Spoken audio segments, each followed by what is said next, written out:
प्यारे high school के छात्रों, कैसे हैं आप सभी। हम आशा करते हैं आप सभी बहुत अच्छे होंगे और अपने बोर्ड की तैयारी भी काफ़ी अच्छे से कर रहे होंगे। तो चलिए आज हम आपके लिए लेके आए हैं विज्ञान के कुछ अति महत्वपूर्ण प्रश्न, जो हो सकता है कि 27 फरवरी को बोर्ड परीक्षा में कुछ एकदम हूबहू प्रश्न ही आपके बोर्ड एग्ज़ाम में भी मिल जाएं। तो चलिए आज हमारा जो टॉपिक है धातु अधातु और कार्बन तथा उनके यौगिक से संबंधित सारे प्रश्न जो 2020, 22 और एनसीईआरटी में दिए हुए हैं, सारे प्रश्नों का संग्रह हम इस मॉडल पेपर में लेके चल रहे हैं। तो आप इस मॉडल पेपर को पूरा जो है अंत तक देखिएगा और हो सकता है तो कॉपी और पेन लेके बैठें और पूरा अच्छे से प्रैक्टिस करें, क्योंकि अधिकतर क्वेश्चन ऐसे होते हैं जो रिपीट होते हैं और मैक्सिमम क्वेश्चन जो हैं रिपीट हो जाएंगे।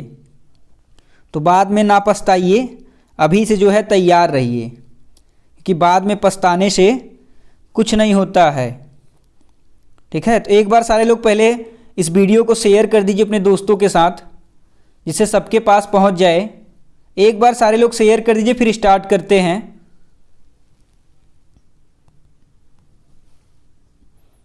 देखिए पहला क्वेश्चन दिया है कि निम्न में से कौन सा तत्व धात्विक है। इसमें से बताना है कि इनमें से कौन सा तत्व धात्विक है। पहला दे रखा है, देखिए 4 ऑप्शन आपके सामने हैं। ठीक है, बताइए चारों में से कौन सा हो जाएगा।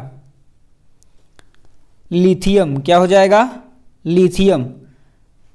लिथियम धात्विक है, तीसरा वाला ऑप्शन दिया है लिथियम। ठीक है, चलिए अगले प्रश्न पे चलते हैं। अगला प्रश्न है निम्न में से कौन सी धातु अम्ल से हाइड्रोजन विस्थापित नहीं करती। अम्ल से हाइड्रोजन विस्थापित नहीं करती है। बताइए कौन सा है जो अम्ल से हाइड्रोजन विस्थापित नहीं करती है। कौन नहीं करता है, कॉपर नहीं करता है। कौन, कॉपर। कहाँ है कॉपर, कहाँ है, सी वाला ऑप्शन, Cu कॉपर। देखिए 2013 में भी पूछा है, 14 में भी पूछा है और 2020 में भी पूछा है।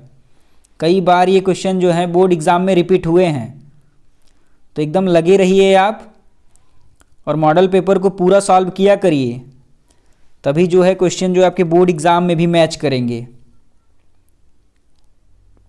चलिए देखिए अगला प्रश्न दिया है कि धातुओं का वह गुणधर्म जिसके कारण इससे पतले तार बनाए जाते हैं। बताइए किस गुण के कारण जो है धातुओं से पतले तार बना लिए जाते हैं।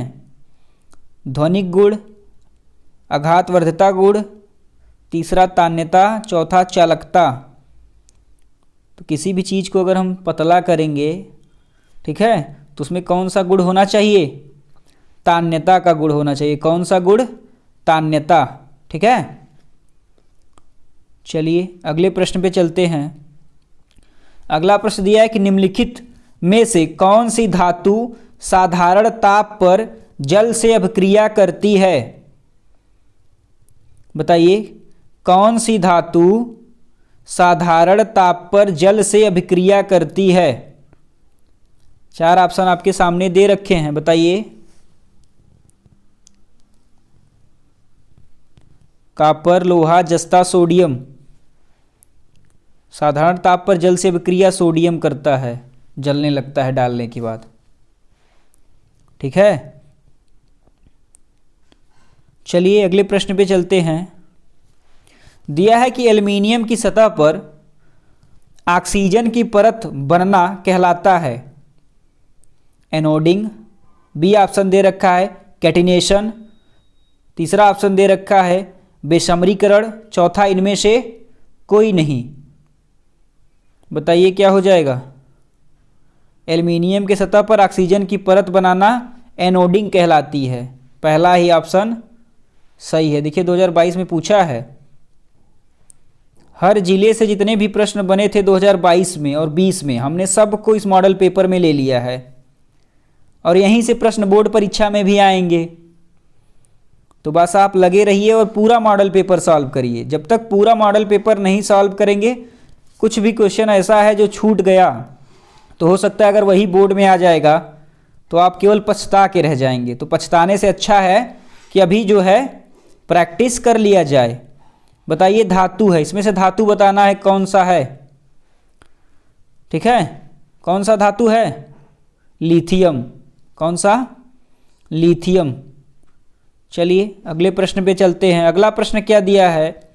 देखिए ब्लैंक दे रखा है और पूछा है कि ठंडे तनु अम्ल से हाइड्रोजन गैस बनता है। बताइए क्या हो जाएगा? सिलिका, कॉपर, तीसरा जिंक, चौथा कार्बन।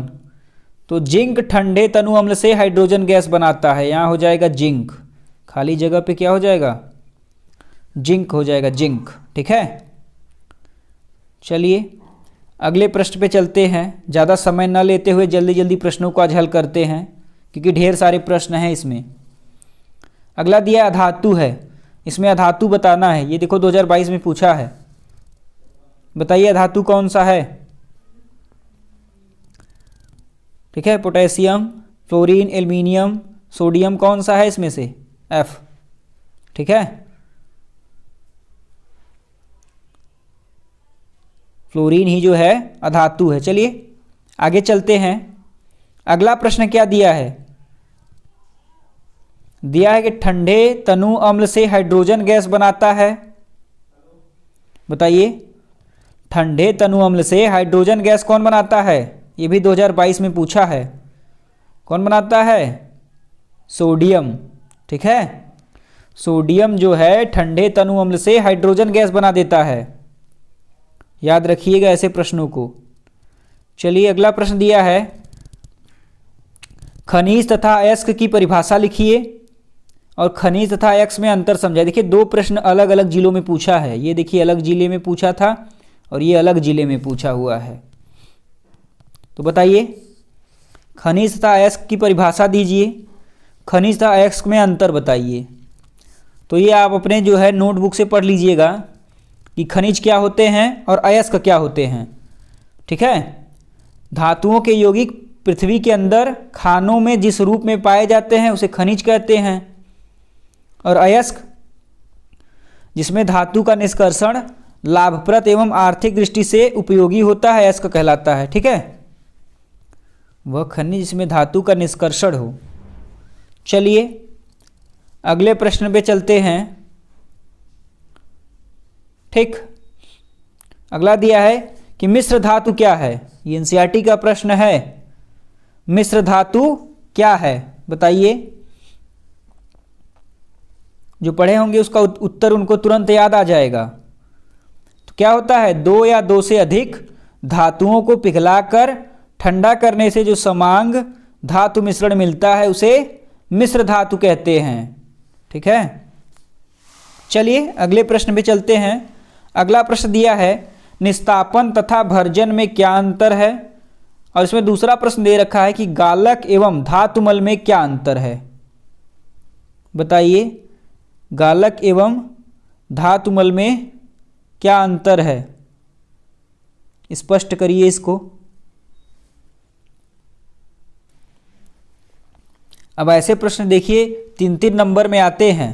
ठीक है, 3 या 4 नंबर में ऐसे प्रश्न जो हैं आ जाते हैं। 4-4 नंबर में ये प्रश्न आएंगे। ठीक है, इनको लिखना है एकदम अच्छे तरीके से। निस्तापन हेडिंग डालिए, उसके बाद लिखिए भर्जन क्या है उसको लिखिए, निस्तापन था भर्जन में अंतर क्या है उसको पढ़ लीजिए। तो ऐसे ही प्रश्न जो है पूछते हैं, सब रिपीट होने वाले प्रश्न हैं। ठीक है, ऐसे प्रश्न ही जो हैं रिपीट होते रहते हैं कि निस्तापन था भर्जन में क्या अंतर है, गालक एवं धातुमल में क्या अंतर है। तो इस प्रश्न को आप अपने नोटबुक से पढ़ लीजिएगा। ठीक है, क्योंकि हम पढ़ेंगे तो ज़्यादा समय चला जाएगा। तो चलिए ऐसे पढ़ लीजिएगा। अब देखिए कार्बन एवं उनके यौगिक से कुछ प्रश्न लिए हैं, जो कुछ अच्छे अच्छे प्रश्न हैं। कार्बन एवं उनके यौगिक से बनने वाले अच्छे अच्छे प्रश्नों को आज हम इसमें ले लिए हैं। तो बताइए संतृप्त हाइड्रोकार्बन में नहीं होता है। बताइए संतृप्त हाइड्रोकार्बन में नहीं होता है। पहला दे रखा है एकल आबंधन, बी वाला क्या दे रखा है? चतुष्फलकी संरचना, सी क्या दे रखा है? सी सिंगल बॉन्ड, सी आबंध कोण 109 डिग्री 28 मिनट। तो बताइए, इसको हल करिए। बताइए क्या नहीं होता है इसमें। देखिए एक ऑप्शन छूट गया है, डी वाला। ठीक है, यहाँ डी वाला ऑप्शन भी लिख लीजिए। तो सी डबल बॉन्ड सी, ठीक है, संतृप्त हाइड्रोकार्बन में नहीं होता है। एकल आबंध होता है, चतुष्फलकी संरचना होती है। सी सिंगल बॉन्ड ये भी होता है, यही नहीं होता है, सी डबल बॉन्ड सी। ठीक है, तो ये ऑप्शन सही हो जाएगा डी वाला, सी डबल बॉन्ड सी संतृप्त हाइड्रोकार्बन में नहीं होता है। ठीक है, चलिए अगले प्रश्न पे चलते हैं। अगला प्रश्न दिया है कि निम्नलिखित में किस यौगिक में कीटोनिक, ठीक है, लेस देन सी बराबर, अरे डबल बॉन्ड ओ समूह उपस्थित है। ये 2020 में पूछा है, बताइए इसको। ये 2020 में आया हुआ प्रश्न है, 2023 में भी मिल सकता है आपको। तो 4 ऑप्शन आपके सामने दे रखे हैं, देख लीजिए। बताइए चारों में से कौन सा ऑप्शन हो जाएगा। ऑप्शन देखिए, जो पढ़े होंगे उनको तुरंत उत्तर याद आ गया होगा। क्या होता है, CH3 single bond C, single bond CH3 और डबल बॉन्ड O। ठीक है, डी वाला ऑप्शन करेक्ट है। चलिए आगे चलते हैं। अगला प्रश्न दिया है कि कौन सा कार्बनिक यौगिक असंतृप्त यौगिक है। कौन सा कार्बनिक यौगिक असंतृप्त यौगिक है। पहला एथेन, दूसरा मेथेन, तीसरा एथिलीन और चौथा एथिल एल्कोहल। बताइए कौन सा कार्बनिक यौगिक असंतृप्त यौगिक है। एथिलीन। कौन, एथिलीन होता है, सी वाला एथिलीन। ये भी 2020 में देखो पूछा हुआ प्रश्न है। ऐसे प्रश्नों को भैया एकदम प्रेम पूर्वक पढ़ते जाइए, यही सब प्रश्न जो हैं मिलेंगे बोर्ड एग्जाम में। ठीक है, छोड़िए ना एक भी। अगला प्रश्न देखिए, दिया एथिल एल्कोहल का IUPAC नाम है। पहला मेथेनॉल, दूसरा एथेनॉल और सी एथेनॉल और डी दे रखा है प्रोपेनॉल। बताइए चारों में से कौन सा सही हो जाएगा। पहला मेथेनॉल, दूसरा एथेनॉल, सी एथेनॉल, डी प्रोपेनॉल। क्या हो जाएगा, एथेनॉल। क्या हो जाएगा, एथेनॉल, सी वाला। और थोड़ा इस समय व्हाट्सअप सब बंद कर दीजिए और पढ़ाई पे लग जाइए, ज़्यादा दिन नहीं बचा है बोर्ड एग्जाम में। लगे रहो मुन्ना भाई की तरह, है ना। इसका आंसर एक बार सारे लोग कमेंट में कर दो, तो थोड़ा लगे कि आप लोग एकदम अभी जिंदा हैं, है ना। हाजिरी देते रहिए थोड़ा, तो कमेंट में आंसर करिए इसका। करते रहिए कमेंट में आंसर धड़ाधड़, तो पता चले कि हाँ लगे हुए हैं आप लोग। बोर्ड एग्ज़ाम 2023 के हमारे जो प्रिय छात्र हैं, ठीक है, 16 फरवरी एग्ज़ाम का पहला पेपर उनके लिए बेसब्री से इंतज़ार कर रहा है कि आइए आप लोग, आइए। ठीक है, तो लग जाइए आप लोग, बुला रहा है और आप लोग चलिए। तो बस प्रैक्टिस करते रहिए, बोर्ड एग्ज़ाम में एकदम धुआं धुआं कर देंगे। देखिए प्रश्न दिया है कि एथेनोइक अम्ल का सूत्र है। बताइए एथेनोइक अम्ल का सूत्र, बताइए फटाक से एकदम। एथेनोइक अम्ल का सूत्र क्या होता है। CH3COOH। कहाँ है, सी वाला। शाबाश, जितने लोग कमेंट में आंसर दे रहे हैं एकदम लगे हैं, देते रहिए आंसर। अगला है कि प्रोपेनॉल है। बताइए प्रोपेनॉल क्या होता है। प्रोपेनॉल बताइए, C2H5O या C3H6O। अगला C4H8O। ये तो दोनों बी और डी एक ही हैं, तुम चाहे बी कर लो चाहे डी कर लो। C3H6O दोनों सही हैं, ठीक है। C3H6O दोनों कर लो चाहे जो, दोनों सही हैं। चलिए अगला प्रश्न दिया है कि कार्बन परमाणु की संयोजकता।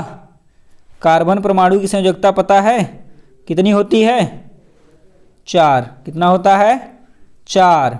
केरमन पढ़े हैं आप लोग ना, कक्षा 9 में ही पढ़ लिए होंगे। जिनका छूटा होगा वो 10 में पढ़े होंगे। चलिए अगला प्रश्न दिया है, पहला दिया है कि एथिलीन, दूसरा एथिल एल्कोहल और तीसरा है कि एसिटिक एसिड के आईयूपीएसी नाम लिखिए। तो सबका आईयूपीएसी नाम लिखना है और सब लोग आईयूपीएसी पढ़े होंगे, है ना। आईयूपीएसी तो सारे लोग पढ़े होंगे। तो पहले एथिलीन का आईयूपीएसी लिखिए, क्या हो जाएगा? एथीन। क्या हो जाएगा? एथीन हो जाएगा। क्या हो जाएगा? एथीन हो जाएगा, ठीक है। चलिए एथिल एल्कोहल का लिखिए, क्या होता है? एथेनॉल। क्या होता है? एथेनॉल, ठीक है, एथेनॉल हो जाएगा। चलिए अब किसका बचा? एसिटिक एसिड का बचा, तो क्या हो जाएगा? Ethanoic acid. क्या हो जाएगा? एथेनॉइक एसिड, ठीक है, एथेनॉइक एसिड, ठीक, एथेनॉइक एसिड। कॉपी और पेन लेके बैठा करिए जब भी आप प्रैक्टिस पेपर सॉल्व किया करिए, ठीक है। चलिए जो आईपीएसी से पढ़े होंगे उनको तो तुरंत याद आ गया होगा। अगला प्रश्न क्या दिया है? दिया है कि केवल रासायनिक समीकरण लिखिए। पहला वाला जो प्रश्न है उसमें दिया है कि मेथेन की सूर्य के प्रकाश की उपस्थिति में क्लोरीन से अभिक्रिया करानी है। और दूसरा जो दे रखा है, दिया है कि एथेनॉल को सांद्र सल्फ्यूरिक अम्ल के साथ 160 डिग्री से 170 डिग्री सेंटीग्रेड ताप पर गर्म किया जाता है। पहला रिएक्शन आप लोग करा देंगे? कितने लोग करा पाएंगे? अब सूर्य के तेज प्रकाश में जो हमारा ये है, ठीक है, सूर्य के तेज प्रकाश में CH4 प्लस 2Cl2, ठीक है, और जब अभिक्रिया करेगी तो क्या बन जाएगा? यहाँ से C प्लस 4HCl। अब बी वाला देखिए, बी वाले में क्या पूछ रहा है? और सूर्य के जब धुंधले प्रकाश में ही करेंगे तब आप एक ही लिखिएगा, ठीक है। जब सूर्य के धुंधले प्रकाश में करेंगे तो ये हो जाएगा CH4, ठीक है, प्लस 4Cl2, और ये अभिक्रिया जब करेगी तो क्या बन जाएगा? CCl4 प्लस 4HCl, क्या हो जाएगा? प्लस 4HCl, ठीक है। चलिए अब दूसरा कराते हैं। एथेनॉल को सांद्र सल्फ्यूरिक अम्ल के साथ 160 से 170 डिग्री सेंटीग्रेड टेम्परेचर पे अब जब कराएंगे तो हमारा क्या हो जाएगा? CH3, ठीक है, CH2OH की जब अभिक्रिया कितने पे होगी? गर्म सांद्र सल्फ्यूरिक अम्ल, तो H2SO4 के साथ अभिक्रिया कराएंगे ना, H2SO4, और कितने से कराना है? 160 से 170, ठीक है, ये रो थोड़ा बढ़ा लो, 160 से 170 डिग्री सेंटीग्रेड पे हमको कराना है। तो हमारा क्या मिलेगा यहाँ पे? जब कराएंगे तो CH2 double bond CH2 plus H2O, क्या बन जाएगा? प्लस H2O, ठीक है। चलिए ज़्यादा समय न लेते हुए अगले प्रश्न पे चलते हैं। आप वीडियो पॉज करके देख लीजिएगा, अगर आप उतार रहे हैं तो उसको रोक लीजिए और तब राइट कर लीजिए, ठीक है। देखिए अगला प्रश्न दिया है कि किन्हीं दो असंतृप्त हाइड्रोकार्बन के संरचना सूत्र तथा उनके नाम लिखिए। ये 2020 में पूछा है, करिए इसको, ठीक। किन्हीं दो असंतृप्त हाइड्रोकार्बन, दो संतृप्त हाइड्रोकार्बन क्या क्या हो सकते हैं? पहला नंबर ले लीजिए, क्या हो जाएगा? एथिलीन लेते हैं पहला। चलिए हम पहला ले लेते हैं एथिलीन। क्या ले लें? पहला ले लें हम पहला एथिलीन, और दूसरा क्या ले ले, एसिटिलीन ले ले। ठीक है, दूसरा एसिटिलीन, एसिटिलीन ले लेते हैं। ठीक, अब इनका संरचना सूत्र बनाइए। तो पहले वाले कैसे बन जाएगा, CH,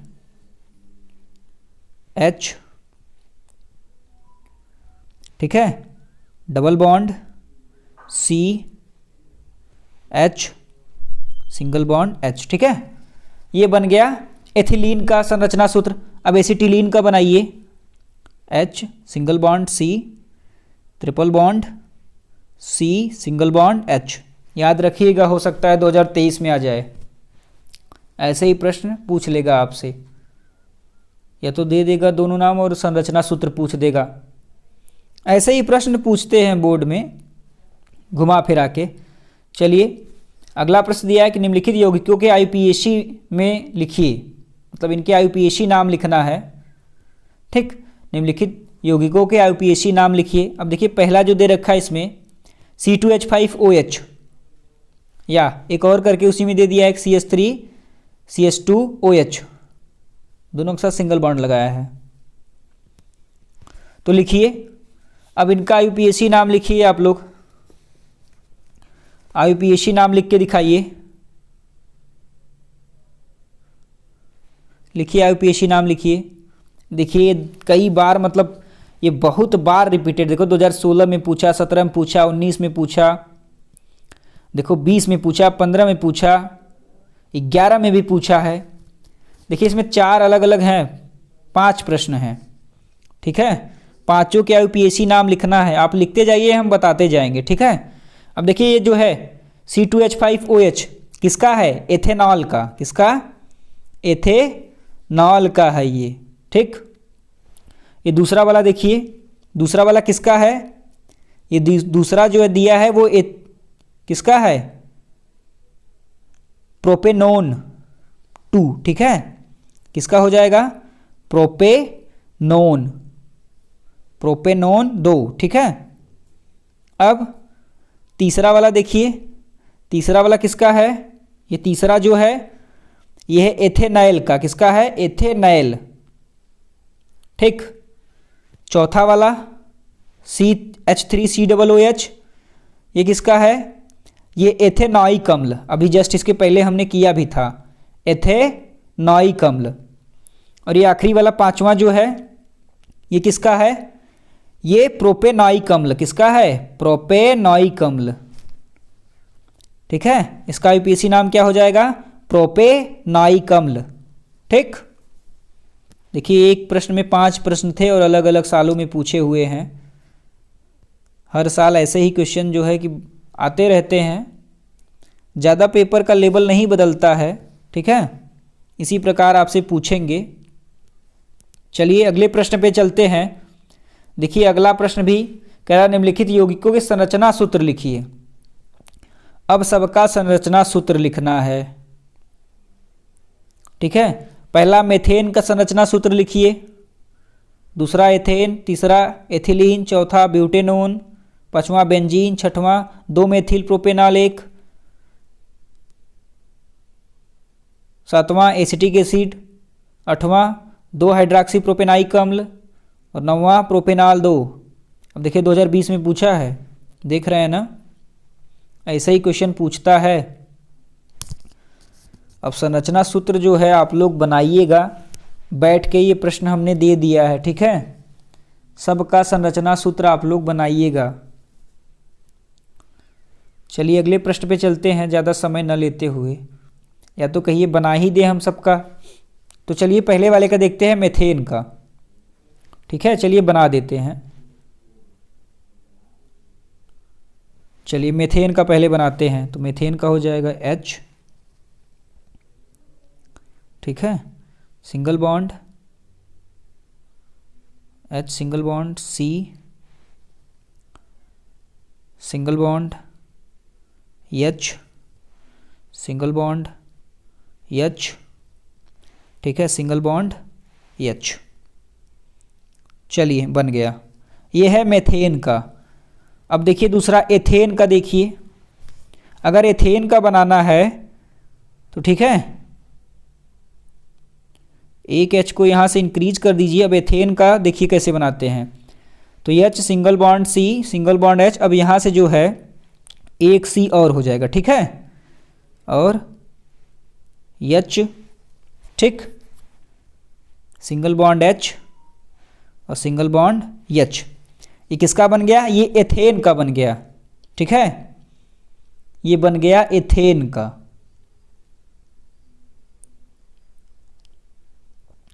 चलिए अब बनाते हैं हम एथिलीन का। किसका? एथिलीन। तो चलिए एथिलीन का बनाते हैं। चलिए अब एथिलीन का हम आपको बना के दिखा रहे हैं, ठीक है। चलिए अब बनाते हैं हम एथिलीन का, ठीक है। यहाँ डबल बॉन्ड हो जाएगा C, ठीक है, single bond H, single bond H। ये किसका हो गया? ये हो गया हमारा एथिलीन का। ये अपने कॉपी में आप नोट डाउन करते जाइए। ये हो गया हमारा एथिलीन का, ठीक है। अब इसके बाद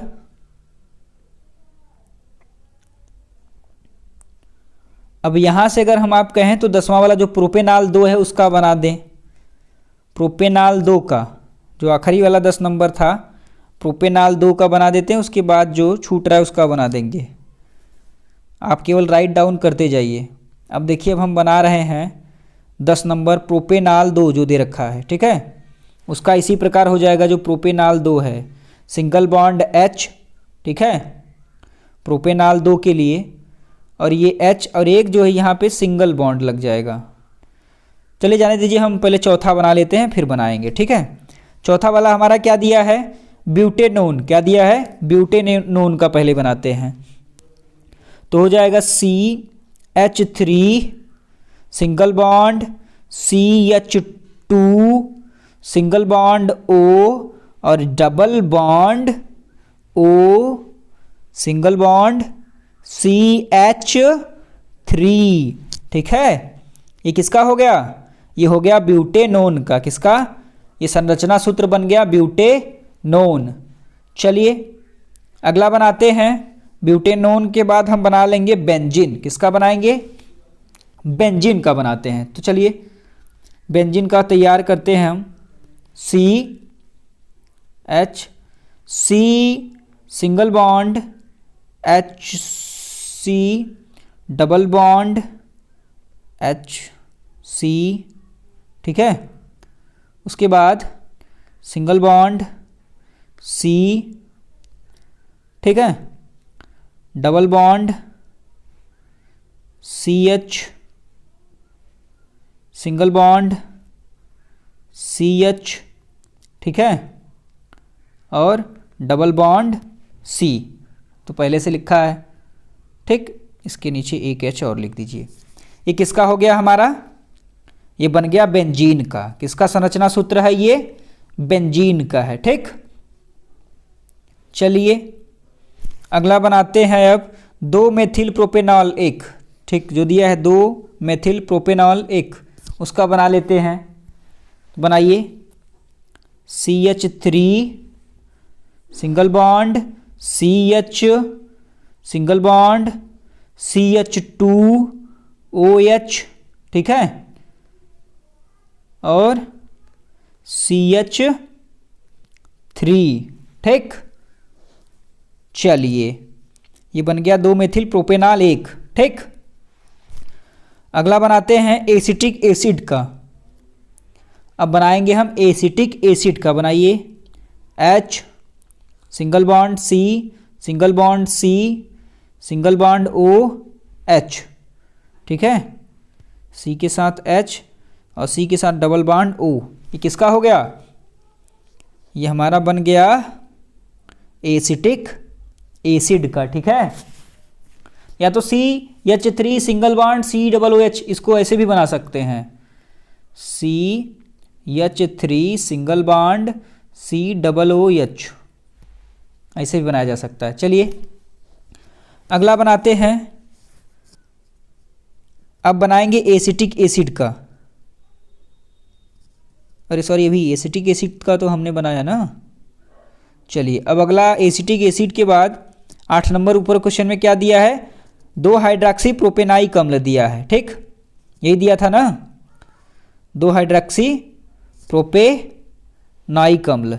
देख लीजिए एक बार, 8वां नंबर यही दिया है, 2 हाइड्रॉक्सी प्रोपेनाइक अम्ल, और उसके बाद 10 नंबर प्रोपेनाल 2, सॉरी 9 नंबर। ठीक, चलिए बनाते हैं। चलिए तो बनाते हैं इसका, चलो बना लेते हैं। CH3 CHOH COOH। ठीक है, चलिए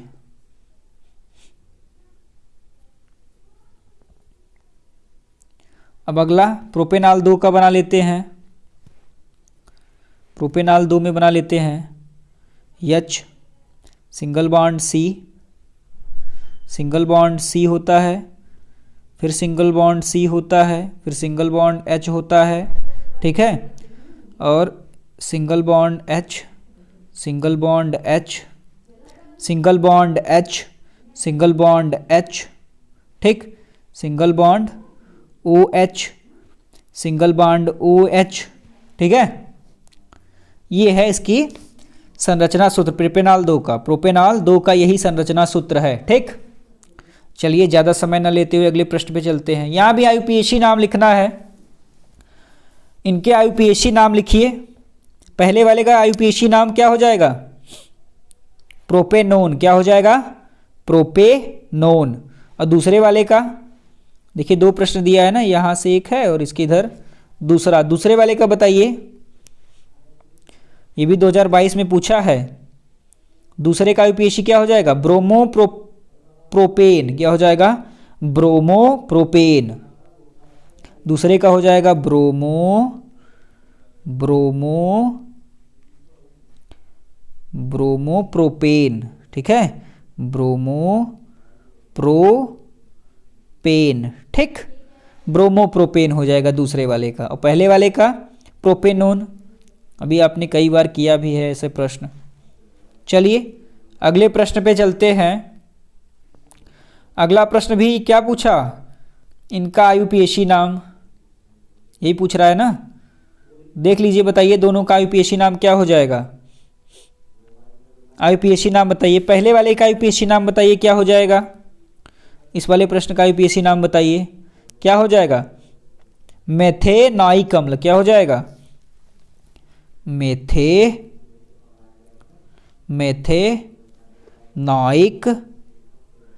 मेथेनॉइक अम्ल। ठीक है, ये हो जाएगा मेथेनॉइक अम्ल। दूसरे वाले का बताइए। दूसरा वाला देखिए काफ़ी पेचीदा लग रहा है। हाँ, दूसरा वाला बताइए भैया, काफ़ी पेचीदा लग रहा है क्या। तो हो जाएगा 2,2,4 ट्राईमेथिल पेंटेन। क्या हो जाएगा, ट्राईमेथिल। क्या हो जाएगा,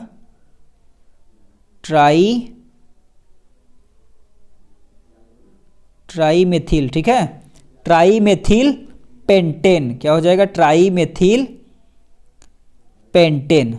ठीक, चलिए अगले प्रश्न पे चलते हैं। दिया कि कार्बन की सर्वतोमुखी प्रकृति को स्पष्ट कीजिए।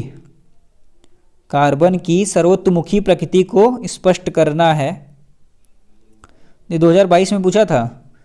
तो इसका जो है उत्तर जो है कि आप जो करिए, इसका आंसर करिए, कार्बन की सर्वतोमुखी प्रकृति को स्पष्ट करिए।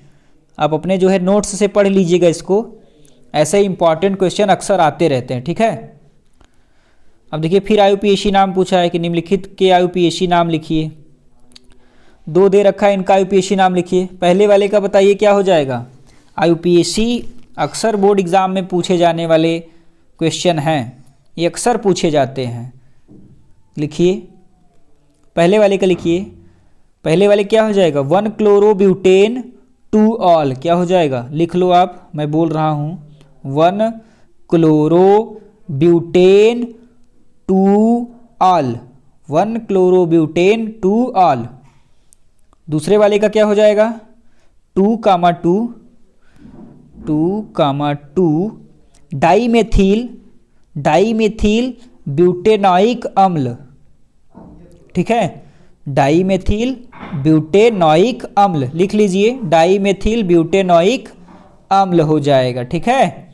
चलिए अगले प्रश्न पे चलते हैं। अगला प्रश्न करिए आप लोग, एनसीईआरटी का प्रश्न है ये, पढ़िए एक बार कि CH3Cl में आबंध निर्माण का उपयोग कर सहसंयोजक आबंध की प्रकृति समझाइए। इसको भी पढ़ लीजिएगा जो है अपने नोट्स से, ठीक है, अपने नोट्स से इसको पढ़िएगा और अच्छे से पढ़ लेंगे। एनसीईआरटी का प्रश्न है, अभी पूछा नहीं है, हो सकता है 2022-23 में आ जाए, क्योंकि एनसीईआरटी के जो प्रश्न होते हैं धीमे धीमे करके हर बार ये बोर्ड एग्ज़ाम में दे रहे हैं, ठीक है। तो इनको आप पढ़िए अपने नोट्स से, जहाँ भी लिखे हों उसका डिफिनीशन आप पढ़ डालिए, क्योंकि हम लिखेंगे तो ज़्यादा समय लग जाएगा, ठीक। तो चलिए अगले प्रश्न पे चलते हैं। अगला प्रश्न दिया है, क्या होता है जब, केवल रासायनिक समीकरण लिखना है इनका, ठीक है। पहला, मेथेन का दहन कराया जाता है। दूसरा, एथिल एल्कोहल की सोडियम धातु के साथ क्रिया कराते हैं। क्या लिखना है, रासायनिक समीकरण लिखिए, मेथिल का दहन कराया जाता है। मेथिल के दहन का जो है रासायनिक समीकरण लिखिए, तो क्या हो जाएगा, CH4 + 2O2, ठीक है। और जब इसका दहन कराएंगे हम, क्या कराएंगे, दहन जब कराएंगे तो हमारे पास क्या मिलेगा, CO2 + 2H2O और हीट, क्या मिलेगा, हीट, उष्मा, ठीक है, हिंदी में लिखते हैं उष्मा, ठीक, उष्मा हो जाएगा। और दूसरे वाले का कराइए, इसका भी रासायनिक समीकरण लिखिए, दूसरे वाले का क्या हो जाएगा, तो हो जाएगा 2C2H5OH + 2Na। इसकी अभिक्रिया करा दीजिए, तो क्या हो जाएगा, 2C2H5ONA, ठीक है, क्या हो जाएगा, Na + H2, ठीक, + H2 हो जाएगा, ठीक है। तो इन दोनों का रासायनिक समीकरण यही है, यही लिखना था। ये देखो 2018 में पूछा है और 21 में भी। चलिए अभी देखिए इसमें कई ठो दिए हैं। अब अगला दे रखा है कि एथिल एल्कोहल को सांद्र H2SO4 के साथ 160 से 170 डिग्री पर गर्म करते हैं। अभी जस्ट ऐसा क्वेश्चन था, ठीक है, तो इसका अभी हम किए थे, आप वहाँ से कर लीजिएगा। C2H5OH और जब H2SO4 के साथ 160-170 पे जब हम इसको हीट करेंगे तो हमारे पास क्या मिल गया था, C2H4 + H2O मिलता है। क्या मिलता है, C2H4 + H2O मिलता है।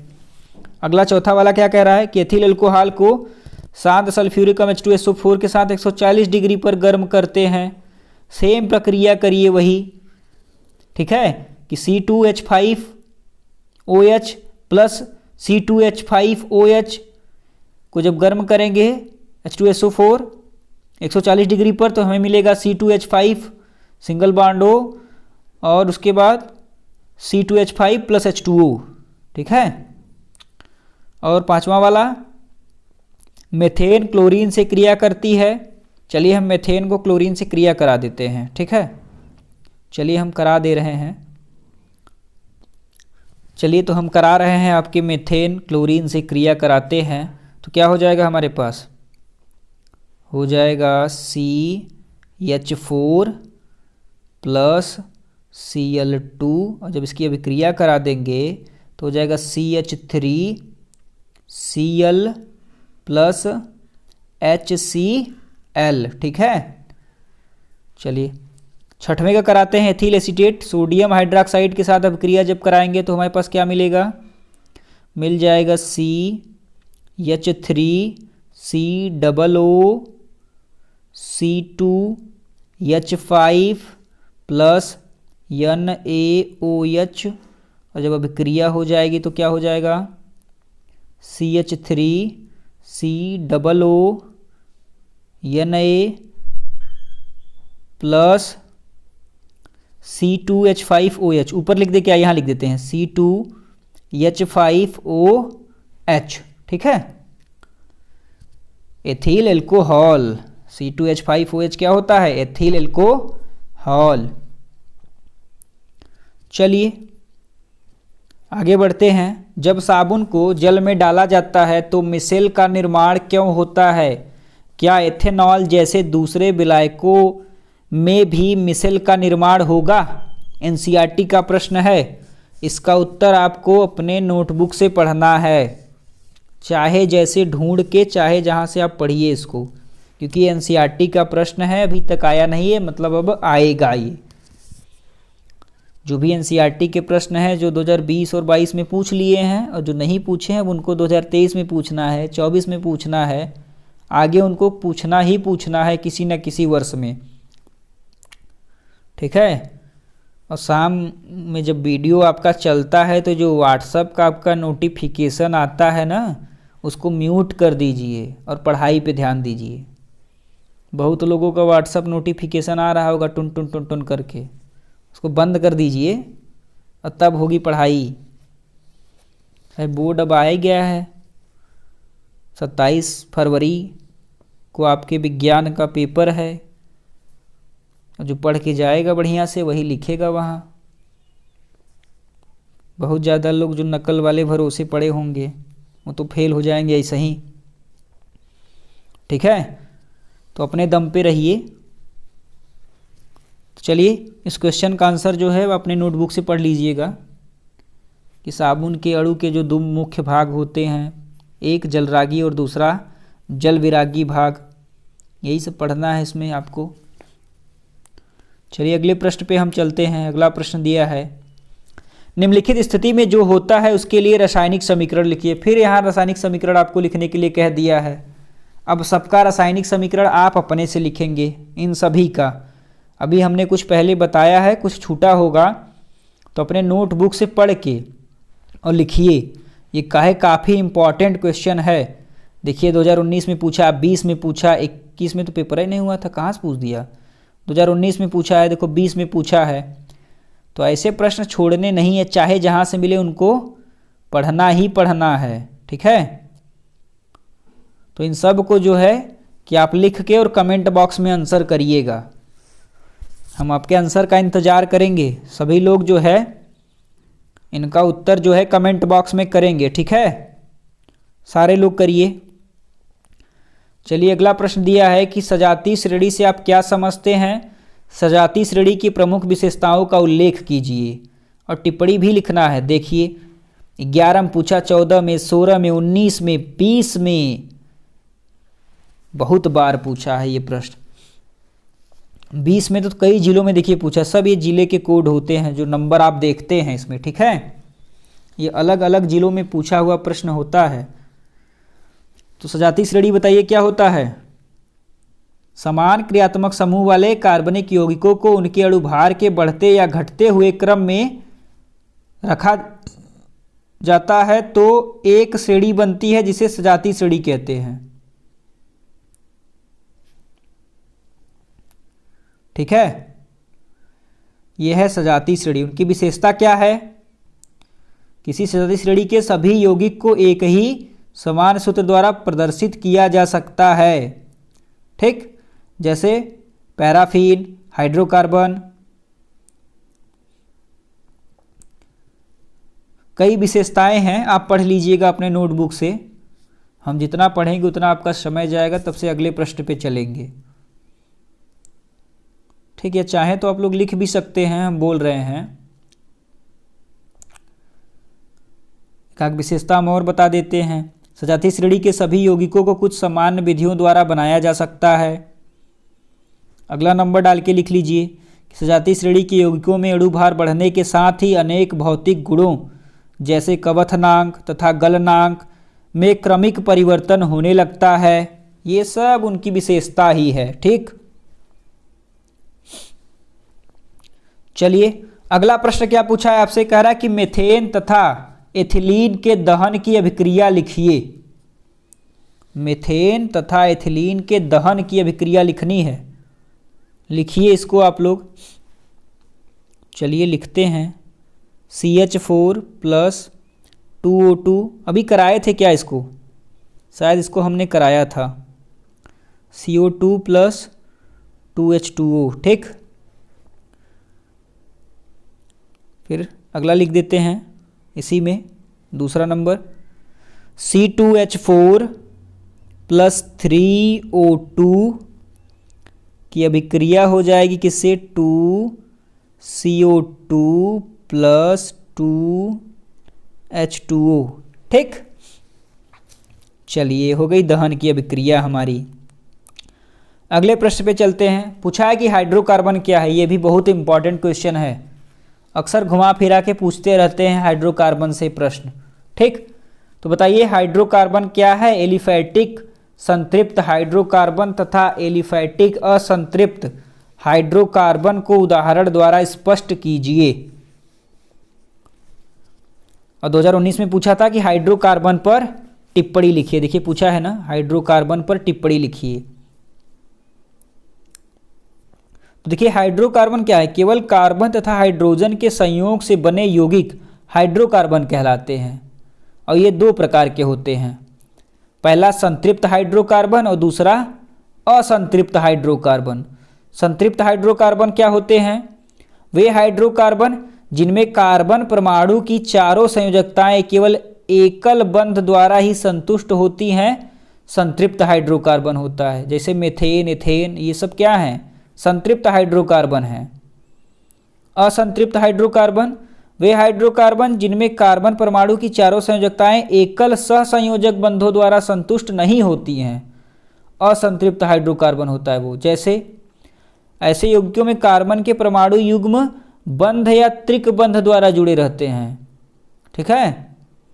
जैसे हमारा हो गया एथिलीन, एसिटिलीन। चलिए अगले प्रश्न पे चलते हैं। अगला प्रश्न क्या दिया है, दिया है कि सोडियम की एथेनॉल से क्रिया का आवश्यक समीकरण लिखिए। यह क्रिया सोडियम की जल से अब क्रिया से क्या समानता है, समीकरण देकर समझाइए। समझा दे सकते हैं, समीकरण यहां पे फिर लिखना पड़ेगा। चलिए हम समीकरण लिख रहे हैं, देखिए आप लोग।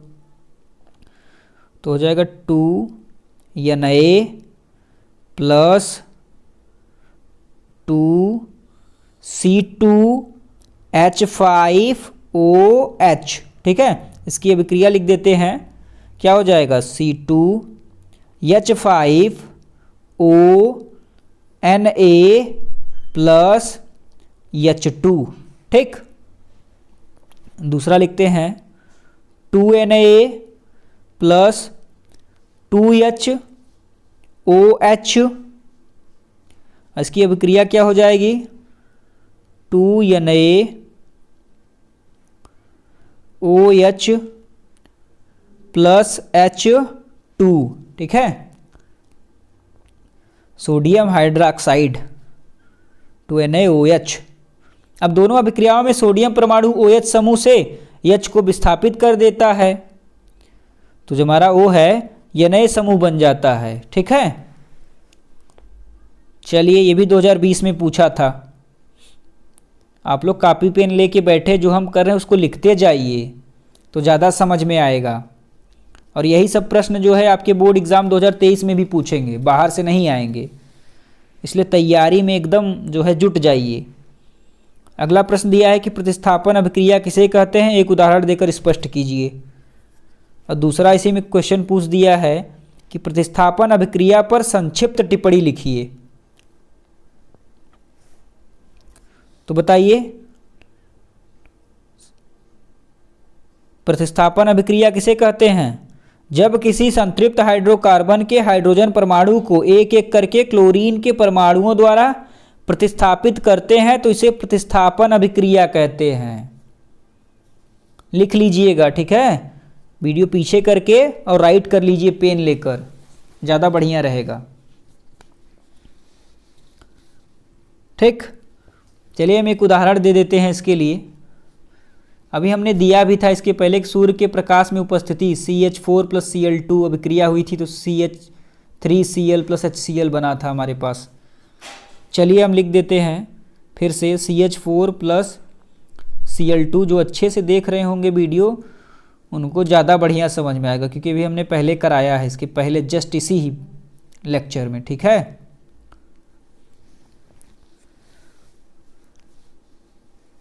चलिए।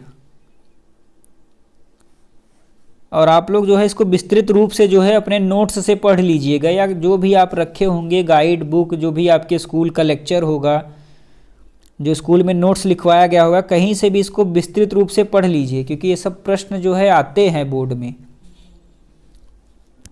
अब देखिए, एष्टीकरण अभिक्रिया को एक उदाहरण देकर समझाइए। यह क्रिया उदासीनीकरण से समान प्रतीत होते हुए भी किस प्रकार भिन्न है?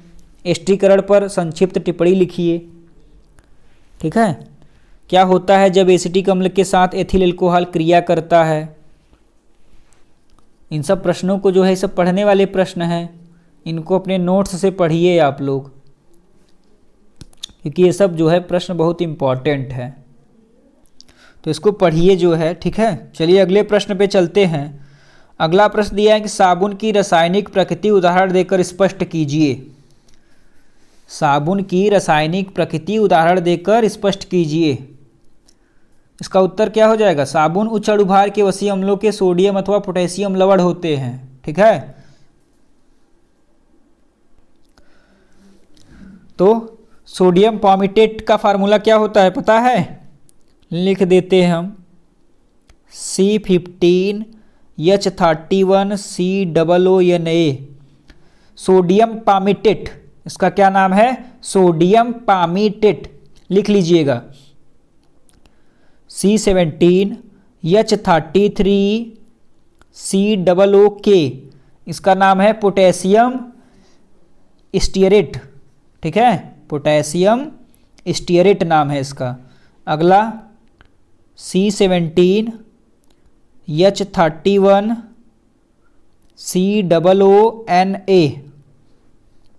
सोडियम ओलिएट। इसका इस फार्मूला क्या नाम है इसका? सोडियम ओलिएट। लिख लीजिएगा आप, सोडियम ओलिएट इसको बोलते हैं। चलिए आगे चलते हैं। दिया उदाहरण देकर साबुनीकरण का अर्थ समझाइए। साबुनीकरण पर टिप्पणी लिखिए। इसको आप लोग अपने नोट्स से पढ़ लीजिएगा, साबुनीकरण क्या होता है। पूरा साबुनीकरण अच्छे से पढ़ लीजिए। देखिए, पूछा है 18 में, 19 में, 20 में भी पूछा है। ऐसे ही प्रश्न बोर्ड पूछता है, और क्या हार्ड प्रश्न पूछेगा? कहाँ से लाएगा? किताब में से ही देगा ना। चलिए अगले प्रश्न पे चलते हैं। दिया है कि निम्न पर संक्षिप्त टिप्पणी लिखिए। साबुन तथा डिटर्जेंट, साबुन पर भी टिप्पणी लिखना है और डिटर्जेंट पर। ठीक है, इसको भी अपने नोट्स से आप पढ़िए, साबुन तथा डिटर्जेंट, क्योंकि आपके नोट्स में जो है ये थियरी है तो लिखा होगा। चलिए अगला प्रश्न दिया है कि एथेनोइक अम्ल के दो उपयोग लिखिए। पहला है कि अम्ल तथा क्षारक परस्पर कैसे अभिक्रिया करते हैं, उदाहरण देकर समझाइए। दो अलग अलग प्रश्न है इसमें। ठीक, एथेनोइक अम्ल के दो उपयोग लिखिए। पहला क्या हो जाएगा? एथेनोइक अम्ल का प्रयोग धातु एसीटेट, विनाइल एसीटेट तथा सेलुलोस एसीटेट बनाने में किया जाता है।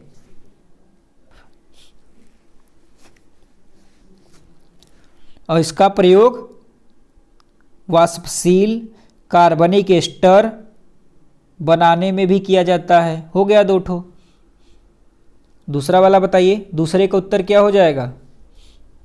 अम्ल क्षारों से क्रिया करके लवण तथा जल बनाते हैं। उदाहरण, एथेनोइक अम्ल सोडियम हाइड्रॉक्साइड से अभिक्रिया करके सोडियम एसीटेट तथा जल बनाता है। ठीक, चलिए दूसरे का भी उत्तर हमने बोल दिया है, लिख लीजिएगा लिखना हो तो। अगला प्रश्न दिया है कि साबुन क्या है? साबुन बनाने किसी एक विधि का वर्णन कीजिए। देखिए, अभी हमने कहा था कि पूरा साबुन अच्छे से पढ़िएगा, साबुन के विषय में जो है पूरा पढ़ लीजिए। ठीक है, साबुन तथा साबुनीकरण, उस पर टिप्पणी, यही सब प्रश्न जो है बोर्ड पूछेगा आपसे। तो इसको भी आप अपने नोट्स से पढ़ लीजिएगा। पूरा साबुन अगर पढ़ लेंगे तो साबुन से बनने वाले सारे प्रश्न जो हैं आप उनका उत्तर दे पाएंगे। चलिए हम अगले प्रश्न पे चलते हैं। देखिए फिर पूछा है कि मिसेल क्या है, उदाहरण द्वारा समझाइए। साबुन के स्वच्छीकरण क्रिया में क्या महत्व है, तो इसको भी आप अपने नोट्स से ही पढ़िएगा। मिसेल क्या है, साबुन के स्वच्छीकरण क्रिया में इसकी भूमिका क्या है। तीसरा दिया है साबुन की सफाई अभिक्रिया को मिसेल और धारणा के आधार पर समझाइए। तो इसको भी एक बार जाके आप अपने नोट्स से पढ़िएगा जरूर, ठीक है, क्योंकि ये सब क्वेश्चन जो है बोर्ड में बनते हैं अक्सर। अगला प्रश्न दिया क्या होता है जबकि केवल रासायनिक समीकरण देना है इसमें।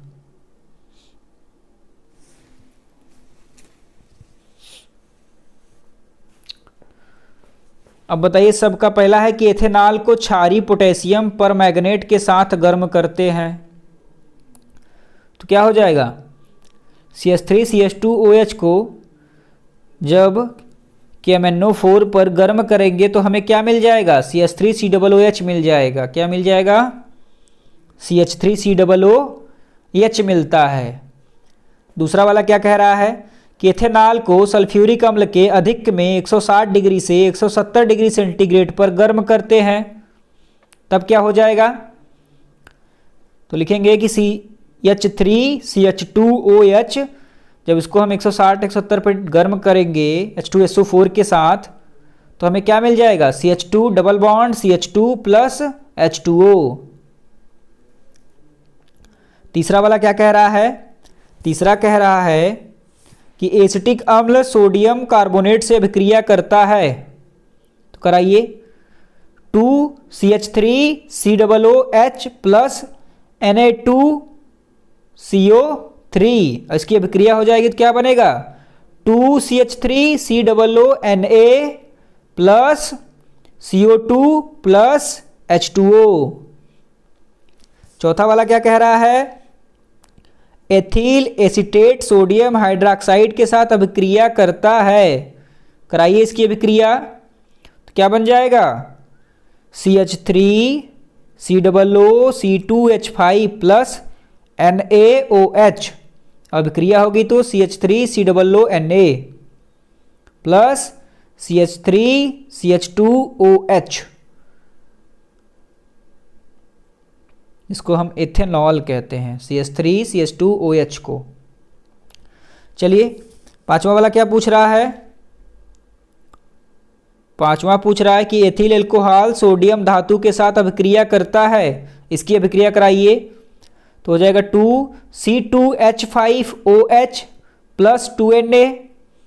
और इसकी अभिक्रिया जब कराएंगे तो 2C2H5ONa प्लस H2।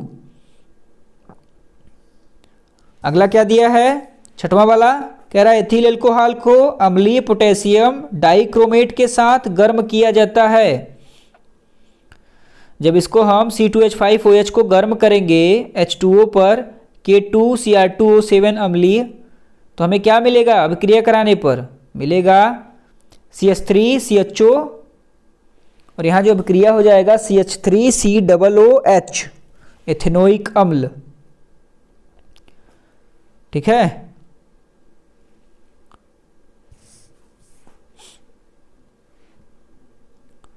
और सातवां वाला क्या दिया है, कह रहा है कि एथिल एल्कोहल की एसिटिक अम्ल के साथ सांद्र H2SO4 की उपस्थिति में अभिक्रिया होती है तो कराइए इसकी अभिक्रिया।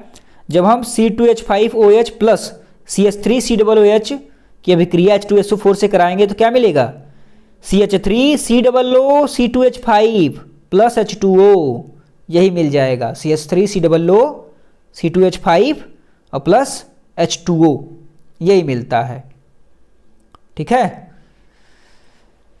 चलिए अगला प्रश्न दिया है कि निम्नलिखित पर टिप्पणी लिखिए। कार्बनिक यौगिक में प्रतिस्थापन अभिक्रिया, दूसरा कार्बनिक यौगिकों में सहसंयोजी अबंधन, तीसरा कार्बनिक यौगिकों की आयुपेशी नाम पद्धति। लिखिए, इनको भी आपको अपने नोट्स से पढ़ना पड़ेगा अच्छे से, इनको भी काफ़ी अच्छे से आप अपने नोट्स से पढ़ लीजिएगा। ठीक है, काफ़ी विस्तृत है ये, इसको आप अपने नोट्स से काफ़ी विस्तार से जो है आपको पढ़ना पड़ेगा। इसको काफ़ी विस्तार से आप जो है अपने नोट्स से इसको पढ़ डालिए पूरा। चलिए अगले प्रश्न पे हम चलते हैं। अगला प्रश्न क्या दिया है? अगला प्रश्न दिया है कि एथेनोइक अम्ल बनाने की एक विधि तथा 3 रासायनिक गुणधर्मों का रासायनिक समीकरण लिखिए। एथेनोइक अम्ल बनाने की एक विधि तथा 3 रासायनिक गुणधर्मों का रासायनिक समीकरण, चलिए लिखते हैं।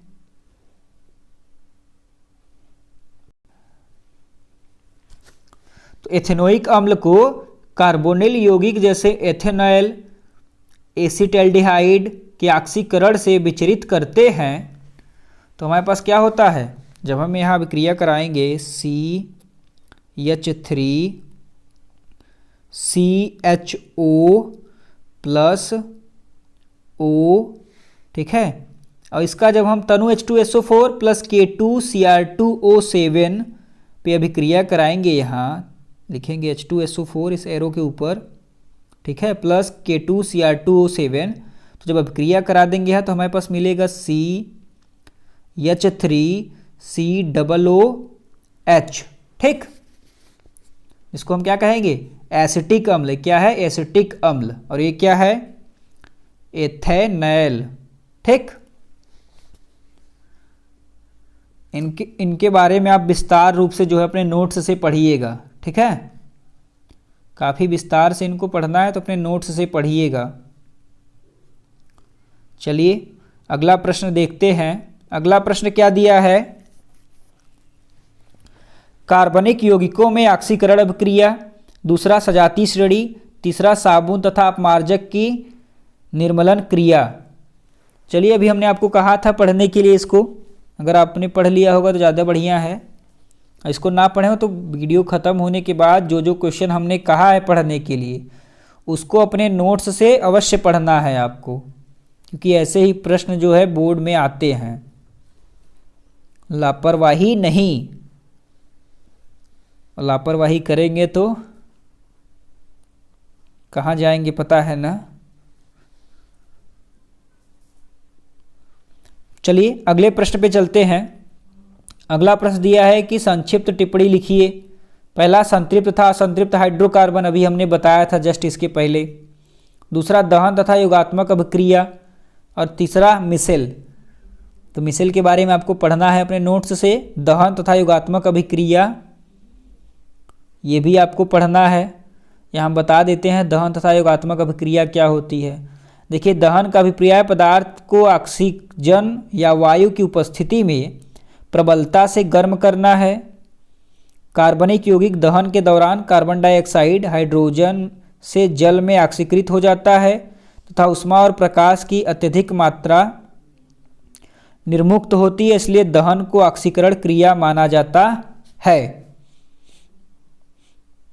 और हमने दिखाया था दोनों करके, एक उष्मा तथा प्रकाश में उष्मा तथा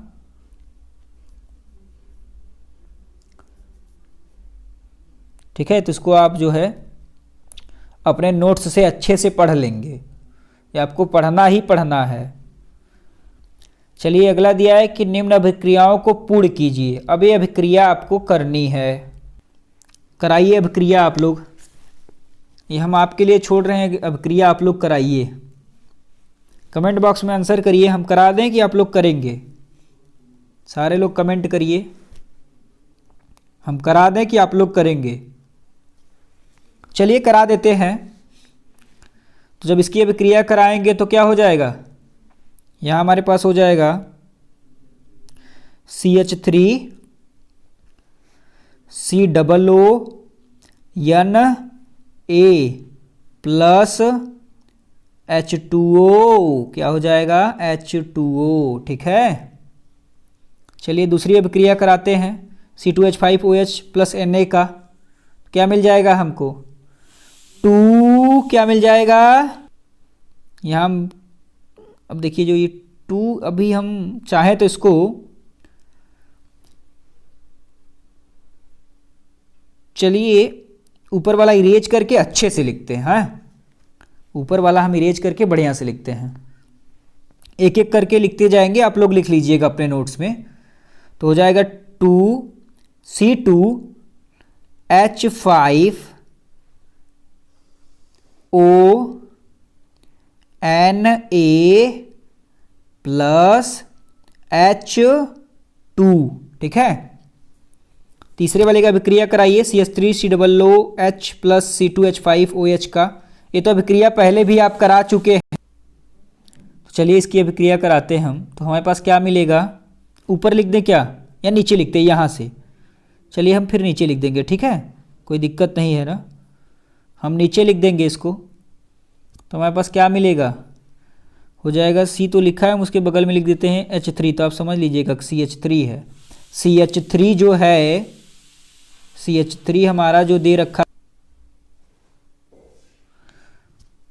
और COO क्या हो जाएगा, COO C2H5, अब नीचे लिखते हैं, ठीक है, H5 प्लस H2O, ठीक। चलिए अगली अभिक्रिया कराते हैं C2H5OH वाली। तो हो जाएगा CH3COOH, ठीक है। अब आखिरी अभिक्रिया कराते हैं। आखिरी अभिक्रिया को जो है जब कराएंगे तो H2SO4 पे हीट कर रहा है, तो हो जाएगा CH2 double bond CH2 plus H2O, ठीक है। ये अभिक्रिया सारे की सारी पूर्ण हो गई, ठीक। चलिए अगले प्रश्न पे चलते हैं। दिया है कि निम्न पर संक्षिप्त टिप्पणी लिखिए। प्रतिस्थापन अभिक्रिया, दूसरा सजातीय श्रेणी, तीसरा दहन अभिक्रिया, चौथा स्थिरीकरण। इन सब के बारे में लिखिए। इन सब के बारे में आपको अपने नोट्स से पढ़ना है और पढ़ के जो है इसका उत्तर जो है लिखना है कि प्रतिस्थापन अभिक्रिया क्या है, सजातीय श्रेणी क्या है, ठीक है। इन सब के बारे में आपको अपने नोट्स से लिखना है। और ये थे आज के जो है कुछ क्वेश्चन, लगभग मान के चलिए कि 53 क्वेश्चन जो है हमने करा दिया है, जो आपके दूसरे चैप्टर धातु अधातु और कार्बन एवं उनके यौगिक चैप्टर से जो क्वेश्चन बनने वाले थे बोर्ड एग्ज़ाम में, जो पिछले वर्ष पूछे हुए थे 2022 में, 2020 में, 18 में, 19 में, हमने सब को इसमें ले लिया है। और कुछ NCERT के भी प्रश्न हमने लिए थे जो आपके बोर्ड परीक्षाओं में अक्सर आते हैं। तो एक बार सारे लोग जितने भी हाई स्कूल के छात्र हैं वो जो है कि एक बार शेयर कर दें वीडियो को। जो भी हाई स्कूल के स्टूडेंट हैं जिनके पास ये नहीं पहुंच पा रहा है, एक बार सारे लोग प्रेम से शेयर कर दीजिए, तो एकदम निस्वार्थ भाव से, कर भला तो होय भला। तो एक बार जो है शेयर करिए, क्योंकि जो देखेंगे उनका भला ही होगा। और कुछ क्वेश्चन अगर बोर्ड एग्ज़ाम में मिल जा रहे हैं आपको इसमें से तो काफ़ी अच्छा हो जाएगा, क्योंकि पढ़ा हुआ क्वेश्चन जब आता है तो लिखने में बड़ा ही आनंद आता है। बोर्ड में ऐसा लगता है कि बहुत अच्छा क्वेश्चन आ गया है। तो एक बार सारे लोग शेयर कर दीजिए, तो सब लोग एक बार शेयर कर दीजिए, सब लोग कम से कम एक एक दो दो लोगों को ही शेयर कर दीजिए। जितने लोगों को आप कर सकते हैं एक बार कर दीजिए। तो फिर हम आपसे मिलते हैं, ठीक है, नेक्स्ट वीडियो में। और इसी टाइप के हम लेक्चर जो है आपके लिए लेके आते रहेंगे जब तक कि आपका बोर्ड हो नहीं जाएगा, ठीक है। तो बस आप लोग मेहनत से जो है प्रैक्टिस करते रहिए और हम आशा करते हैं कि आपका बोर्ड एग्ज़ाम बहुत अच्छा जाएगा।